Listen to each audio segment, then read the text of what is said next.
सनातन हमारा धर्म, मानवता हमारी जाति, मैंने आपसे ये कहा है। आज क्या है, किसी के पास चलिए संगठन हिंदू राष्ट्र, हिंदू राष्ट्र था, है और रहेगा। बात करो राम राज्य की, भाई हमारा सुशासन इतना अच्छा हो जिसमें एक सीरीज से ऊपरली सीरीज तक सब सुखमय हो। हिंदू राष्ट्र की जो बात है, हिंदू एक शब्द आ गया, अब उसको हम कैसे नकार दें, ये भी सोचो आप। प्रधानमंत्री मोदी जी ने एक बयान दिया जी कि एक देश है, उसमें अलग अलग परिवार के लोग रहते हैं, एक ही परिवार माना जाता है, तो उनके लिए कानून अलग अलग कैसे हो सकता है? तो क्या ये कहा जाए कि ये लाने के बाद, कानून लाने के बाद, जो आपका समान नागरिक संहिता कानून है, इसके बाद हिंदू, मुस्लिम, ईसाई ये सब खत्म करके सबके ऊपर एक कानून लगा दिया जाएगा? अभी मैंने आपसे क्या कहा, सप्तद्वीप नौखंड अधीन भरतखंड, चराचर जगत जो है वो सनातन पद्धति के तहत है।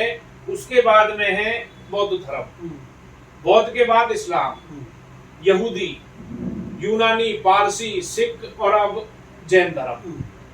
आज की जो वर्तमान में जैन धर्म रजिस्टर्ड धर्म है, 10वां धर्म जिसको कहते हैं। तो जब सब एक समानता आ जाएगी तो सभी भारत के नागरिक कहलाएंगे। एक सवाल और निकल के आता है कि देश एक है, कानून एक होना चाहिए जी, लेकिन ड्राफ्टिंग अलग अलग प्रदेशों में अलग अलग हो रही है। अगर समान नागरिक संहिता का कानून अलग अलग प्रदेश बनाएंगे तो फिर एक कानून कैसे होगा? एक जैसा ड्राफ्ट तो हो नहीं सकता। अगर एक ही ड्राफ्ट लाना था तो क्यों ना केंद्र सरकार संसद में एक ड्राफ्ट लेके आए और उसको लागू करे। फिर वही बात आती है, अध्यादेश का मतलब ही सिर्फ ये होता है, किसी भी कानून को अमल में लाने के लिए भारत सरकार अध्यादेश लाए, अध्यादेश दोनों सदन में पास हो, उसके बाद कोई ऐसा राज्य नहीं जो उसको शायद ना माने। अगर ऐसा नहीं हो रहा है, अगर अलग अलग प्रदेश अलग अलग तरह के अपने ड्राफ्ट को तैयार कर रहे हैं, तो क्यों ना ये माना जाए कि 2024 को ध्यान में रखते हुए हिंदू मुस्लिम के उस मसले को आग देने के लिए ये सब किया जाए। देखो वो तो वही बात आती है, हमारे यहाँ पे सिख भी हैं, ईसाई भी हैं, हिंदू भी हैं, मुसलमान भी, सभी धर्म निवास करते हैं और सबको ही वोट का अधिकार है। सबको ही आपस में एक दूसरे के विवाह समारोह में, धर्म में जाने का पूर्ण अधिकार है। ये तो हो गए हमारे सामाजिक जीवन से जुड़ी हुई बातें। उसके बाद बात आती है इस कानून को अमल में लाने की। ये भारत सरकार अध्यादेश लाए, ऊपरी सदन में भी और निचली सदन में भी, इसको पास करे और सबसे एक अपील हो, सभी राज्य इसको अमल में लाएं और सभी भारतीय नागरिक जो है वो इसका यथायोग पालन करें। लेकिन संविधान का आर्टिकल 25 से 28 ये भी तो कहता है कि हर धर्मों की अपनी स्वतंत्रता है, वो अपने धर्मों के आधार पर निर्णय ले सकते हैं, फिर उसका क्या होगा? नहीं, फिर इसका औचित्य क्या है समान नागरिकता का? अगर उस आर्टिकल को लेके चले आप तो इसकी जरूरत नहीं है, और इसकी जरूरत नहीं है तो उसकी जरूरत नहीं है। आर्टिकल का कोई महत्व नहीं रह जाता। दो में से एक बात तो देखो, वो कहावत नहीं है, बड़ी कठिन है डगर पनघट की।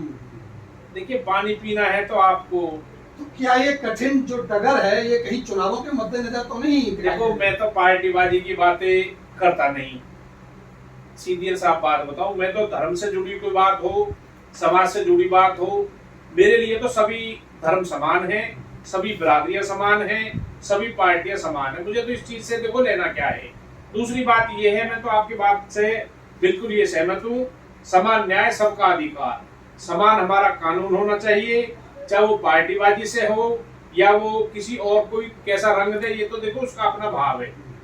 अब बात जैसे आपने करी आर्टिकल 25 की, भाई या तो 25 को मानो तो इस बात को अमल में मत लाओ, और ये अमल में ला रहे हो तो 25 को आप मत मानो। अब जैसे पीछे मेरे पास कुछ महानुभाव आए और यदि जंतर मंतर बैठेंगे 8 अगस्त को, 75 जो कानून है वो न्याय उचित नहीं है उनको तोड़ने के लिए, तो हो सकता है उनमें वो कानून भी शायद वो उन्होंने इंक्लूड कर रखा हो जो आप 25 का जिक्र कर रहे हैं। अब ये तो देखो सरकार की अपनी अपनी विधि है, वो कैसे लागू करती है, कैसे उसका लाभ वो लेती है। बाकी फिर भी हमारा अपना तो ये कहना है कि सब हमारे हैं, हम सब के। अंत में यही जानना चाहूंगा सुरेंद्र और बबली से, यूसीसी के समर्थन में आप हैं तो सरकार के साथ हमने वोट सरकार को दी है।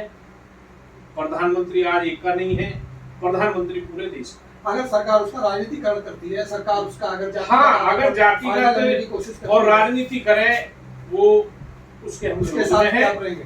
और अगर सरकार जनहित में, समान हित में और न्याय हित में और भारत के परोपकार के लिए, राष्ट्र की उन्नति के लिए कोई कानून लाती है तो हम उसका समर्थन करते हैं। चलिए, बहुत बहुत शुक्रिया। तो ये थे